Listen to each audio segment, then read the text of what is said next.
Alright, quick little mic check. I'll keep it at this distance because I know I'm going to be loud and annoyed and angry, so it's going to be a fun time. I'm sure that anyone watching is going to get a holler out of this. I mean, what is better than a sad, miserable Leafs fan? Not much.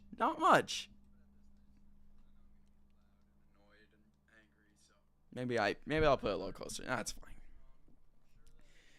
Alright, everything's working. I know that for a fact. Unlike the Toronto Maple Leafs. Anyways, I guess we'll just jump right into it. I am so sick of these Toronto Maple Leafs. I will love this team forever. I will. I love this. I will love the crest. I love Toronto, the city. I will love this team till I die. But these Leafs, can't stand them. I can't do it anymore. I can't do it with Brad Treliving. I can't do it with Craig Berube. I can't do it with these sorry players. And I can't do it with this ownership group. I can't do it. Tear the whole thing down. I don't even like Scotiabank Arena anymore. Tear it all down. Start scratch. Maybe we don't even need to be the Leafs anymore. Maybe we go become the St. Pats again. Maybe that'll do it. Anyways, we'll get into what's prepared for y'all. Welcome to the CollingsThodeNetwork. Please subscribe. You probably won't be doing it for more Leaf talk. This might be it for the rest of the year. I mean, we got the trade deadline, so I'll keep you updated for that. I'll talk about some articles that I've read, some quotes that I've gotten from media members. And currently the Leafs are facing the New Jersey Devils. We went up 1-0. Like that lead's going to be safe. It is now officially 1-1 as we face Sheldon Keefe's New Jersey Devils. Oh, keep in mind, add that to the list of guys that I just hate. What a failure he was. I'm sad that I wasn't doing the social media stuff sooner, because anyone who's following me, anyone who's friends with me, knew I hated Sheldon Keefe. And guess what? It didn't work. He's not a leader of men. He's not a leader of a good team. I think the only team he's ever won a championship with was the Marlies in the AHL, because he was coaching a bunch of has-beens and young guys, not actual veterans, not actual NHL players. I don't get why we stuck with that for so long, and now it's Craig Berube, and it hasn't been working. And you know what this is a sign of? The team is wrong. It's the team. I love to blame a coach. I love to say that Berube sucks, and I don't think that. I honestly don't. Berube is one of the few guys, just because he's tough, and he expects a lot, like we do as fans. It kills me. It kills me. I feel like I'm losing my mind watching this team and giving them an audience and continuously rooting for them. I don't know why I even cheer for them anymore. I will never, ever understand this Leafs team, the roster makeup, and even the quotes that I'm reading. Let's just jump right into this here. I'm not going to do a screen share or anything, but I'm just going to read it from Editor in Leaf. If you're a Leafs fan, you know what Editor in Leaf is. This is written by Nestor Quickston. He says that recent trades should make Leafs fans very excited about potential returns. The only thing I'm going to be excited about is a first-round pick or prospects. If we are acquiring any NHL-level player back in a trade, we're making a mistake. Now, I'll go through the article here. They're talking about the Michael McCarron trade, which, yeah, a second-round pick. I would like that. And bringing up Bobby McMahon. If McCarron only has 12 points, that's 4 goals. Bobby McMahon should be worth a first if McCarron was worth a second. Seeing as McMahon has 19 goals and 32 points, yeah, I feel like getting a first-round pick, judging the other value, I like that. Tyler Myers, they paid for, oh my God. The Dallas Stars acquired Tyler Myers. They gave up a second and a fourth. Oliver Ekman-Larsson, come on, you're better than Tyler Myers. We all know this. Hockey fans know this. Why don't we make that trade work? So you know what, Editor in Leaf? While I did think you were on something with that headline, you're actually kind of right with the article, as speaking of more stuff to get upset about, the article just underneath it, and I actually didn't write about it.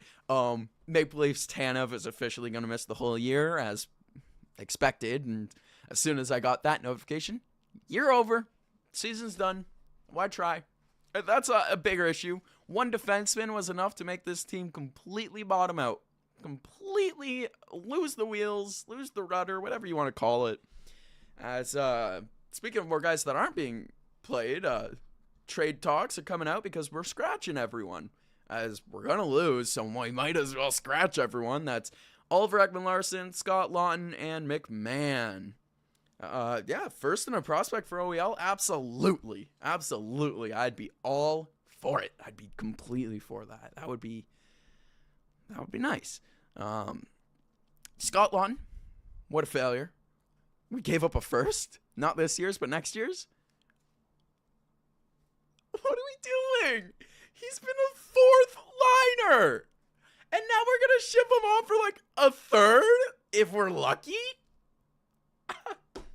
Losing it. This team makes me lose my mind. Lose it. I could go on. So we'll talk about what some of the media members have said. Of course, the Leafs have been on a 4-game losing streak since the Olympic break. Yes, 4 in a row since. And tonight we're going for 5. It really looks like we're going for 5 as I hit my mic by accident. Hayes from TSN, he wants as much roster turnover as possible, get picks, and different players in. He says that this year was not a write-off. This year was a sign of things to come. As I'm destroying my set right now. There we go. This year is not a write-off. It's a sign of things to come. It's consistent. It's gonna become a pattern, and I see that. I genuinely see that from him. Probably won't have a first rounder at all this year, is what he projected, because who will give us that? And I'm looking over at the chat there. You got Dave Collings with hopes and dreams. OEL first in a prospect, McMahon for a first, and Laughton for a second in a prospect. I'd be laughing. I would maybe choose to. Who are we kidding? It's Brad Treliving. He's not gonna. He sucks. He is notoriously one of the worst general managers for trades in the league. I am not holding my breath, but those trades look great. I think they should hire you. Hayes also says that, along with not having a first rounder this year, McMahon will probably fetch a future first. Most guys will fetch either later first or not first round picks in this draft. He says commit to a 3 to 5 year rebuild, not a retool. A rebuild, which immediately goes makes your brain go to one place in particular. Austin Matthews' contract, 2 more years. Next year's the last year of his deal, and that means he's not gonna want to re-up here. Why would he? Genuinely, why would Austin Matthews re-sign with this Leafs team? No reason, none at all. So, we'll move on. I'm sure I'll talk about it later. Sid Sixero on his podcast, he calls out the Leafs for not caring. He says that the team cannot trust each other, and they cannot even trust themselves. And honestly, he's right. They suck when they all play, and they look unconfident. It's bad hockey. He says that both Florida losses in the playoffs have ended this group's run. They've basically just castrated the team. That's my words, not his. And then he says only bringing in Nick Waugh was a fail. And he's right. And to expand on his point, he said that we needed to bring in an impact maker, a difference maker. And we brought in Nick Waugh. Of all moments where Brad Treliving needed to take a second and think, yeah, I got to do something big here. Why wasn't it last offseason?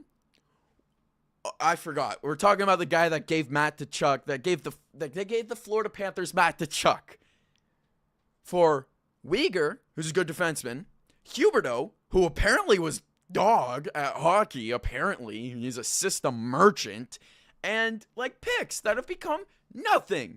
So that's the guy we're trusting to make our trades. Yet again, another rant about that. So, no, I think those 2 Florida losses did completely kill this team. But if it wasn't Florida, it was going to be anyone else. It was going to be Boston. It was going to be Tampa. It literally would have been whoever the next team up was. I don't even think we had a shot against Carolina. The Hurricanes. Darren Drager, he says we need to do more to convince Matthews to stay. Why would he extend his contract? That's a good question. Because why would he? Why would he?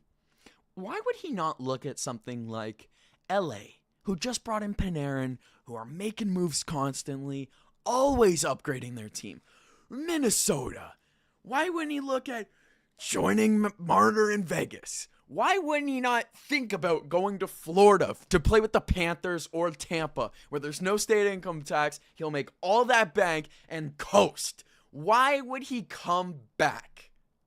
And the answer, there is no reason. There is zero reason other than tradition and pride, which are not real. That's Fugazi. It's not real. No one actually cares about that. It's not like he's going to be richer in Toronto. Maybe we find the money for that somewhere. I think this team is still screwed for the cap, even without Marner. Nyes isn't living up to his contract. I mean, I love Matthew Nyes. I would not trade him, as we will get into it, but he is not living up to his contract right now. We paid that man handsomely. Like, handsomely. And he's got 49 points in 58 games. He might get upwards of 70 to 75. It's a fine number for a guy that's not making, what, $9 million? Is that what we gave him? I don't remember the actual number, but it was high. Oh, it was high. I can tell you that much. 7.75. Sorry, unless that's wrong. So I wouldn't put it past the Google AI overview to be wrong. Okay, 7.75. You know what? I stand corrected. I guess that's good value. I guess. I don't know. Would you, I guess that's a genuine question. For a guy that's going to be about a 68 to 75, we'll give him a big range. I think he's safely going to be over 68, 70 points. For a player that scores over 70 points in a season, a big body guy, how much would you pay him? 7.75? I guess. Maybe he is living up to it. I don't know. I heard on a radio show on TSN that he was not living up to it, which just because this team is soulless and lifeless doesn't mean that one player is not playing well. And that's on me for not knowing better, honestly. So I guess we'll move on to the next point. Yeah, you know what? You're right, Austin. That's a great point. 7.75 for that is probably going to become pretty average. It's going to be a good cap hit, and it's a 6-year deal, if I'm not mistaken. So there'll be 4 years where that's a good contract, like a really good contract. So you know what? You're right. I respect that take. I respect that. Oh, jeez. Well, JD Bunkus says the losses were wanted. They were basically tanking at this point. Losses were wanted for a team that is down and out, but they were a lot worse than he even wanted them to be. They're a lot more lifeless, a lot more soulless than anyone wants to see, and there's no surprises there. Team is playing like they don't care, and Bunkus specifically calls out Matthews and Nylander. Goaltending has taken a major backdrop from a slip, a slide, whatever you want to call it, from last year, which we can't blame them because this defense is so much worse. I swore when I wrote the page, I'm not going to do that on the channel, but the defense is dog. The defense is so bad, and Tanev is now done, and he was our best defender. He was, which is also horrible. The fact our best defender was, 37? I just got a painful brain blast because I thought about Morgan Riley. I hadn't thought about Morgan Riley this whole video. And now that might be the only thing I talk about. Much like my hatred for Sheldon Keefe, anyone who knows me is a friend of mine who's talked hockey with me since 2019 knows that I hate Morgan Riley. I've been done with his forward playing defense for some reason bottom. I've been done with it. He can't defend in front of the net. He can't shoot on a power play. He's weaker than I am, and I don't go to the gym. He can't play. He can't be a power play defenseman. He can't be a shutdown defenseman. He's not a two-way defenseman. He does nothing but skate. Why are Leaf games a cardio session for our highest paid defenseman? This is how Oiler fans probably felt with Darnell Nurse forever. As we'll pop into the chat real quick. Dave saying, heard Pierre LeBrun saying, don't be surprised if the Leafs make deals.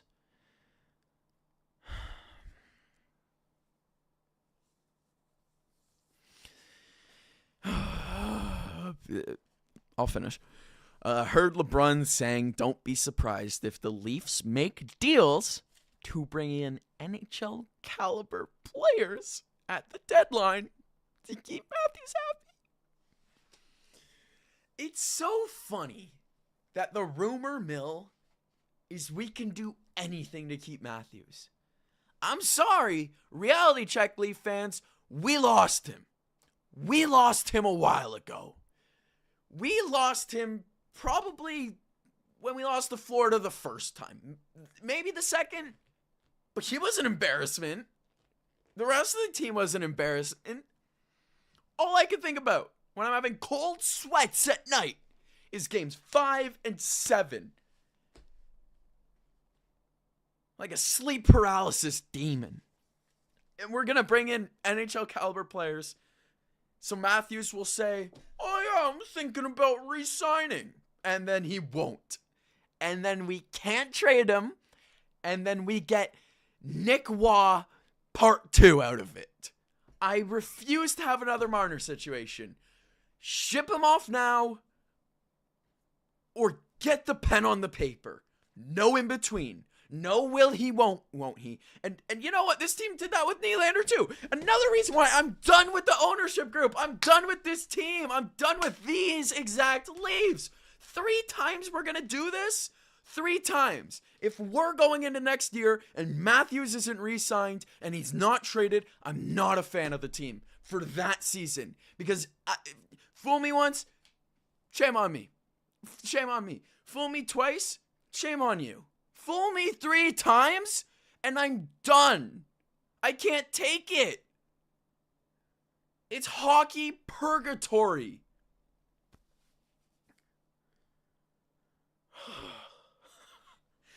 We'll wrap this up. Another one. JD Bunkus said, "Rebuild, not retool." Seems to be the common theme here. So, to end the video, I'm gonna go over every single Leaf in the starting lineup. I'm going to say if I would trade them or not. Bobby McMahon, gone. Austin Matthews, trade. William Nylander, keep. Matthew Nyes, keep. John Tavares, trade. Max Domi, trade. Mateus Michelli, trade. Nick Waugh, trade. Dakota Joshua, trade. Steven Lorenz, trade. Scott Lawton, trade. And Easton Cowan, I'm keeping. Even though we've completely mishandled Easton Cowan. Moving to the defense, Morgan Riley. I would have traded him years ago. And the funniest thing about that, there's apparently no trade market for him. Yay! Brandon Carlo, gone. Can we have our first back? Please, Boston. Please. Simon Benoit, trade him. He's 28. He's not some young guy. He's 27 or 28. This whole time I was like, oh, Benoit, he's impressive for a young guy. No, he's a grown man. Jake McCabe, I'm trading you too. You're one of my favorite defensemen, but you're 32. Let's get value. Oliver Ekman-Larsson, I'm trading you. And then to round off the defense, Philip Myers, Felipe, I don't care what your name is. You're on your next franchise. That is every defenseman every single defenseman. And for the forward group, the only ones I'm keeping are Matthew Nice and Easton Cowan. And I will argue my reasoning again, Austin. Trade Austin Matthews might be the craziest Leafs fan thing I've ever heard from you. It took till December to get Nylander, and that season was only good because we had a good roster. All of the BS with Marner last year, and now we're going to do it again with Matthews, but we're not going to have a good roster. So that means, what, Matthews is just going to play for no reason, and then we're not going to trade him, and then he's going to walk? The key thing is rebuild. And you don't rebuild a franchise while keeping your star.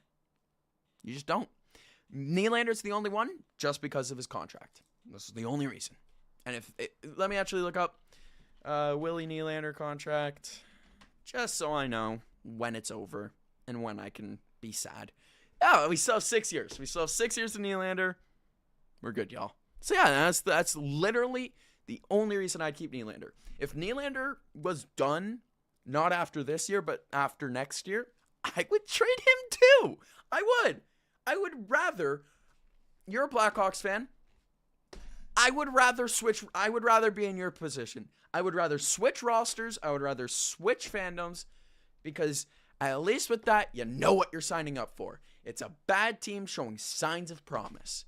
I would rather watch the pre-Matthews, Marner, Zach Hyman, Nylander year. I would rather. In the chat there, you going live Friday for the deadline? Darn right I am. You have to. I mean, we got to see the fireworks unfold. So, the last players I have to talk about are the goaltenders, Anthony Stolarz and Joseph Woll. I'm trading both of those. Joseph Woll was honestly the hardest one just because I like the Wonderwall thing. It makes me laugh. It makes me smile. But based on this year, if we could get value for him, take it and run and laugh while you do it. Because I'm done with this team. Season's over. Who cares anymore? Let's make our trades. And I'll see you live one on Friday. So, subscribe to the CollingsThodeNetwork. Till next time. Peace.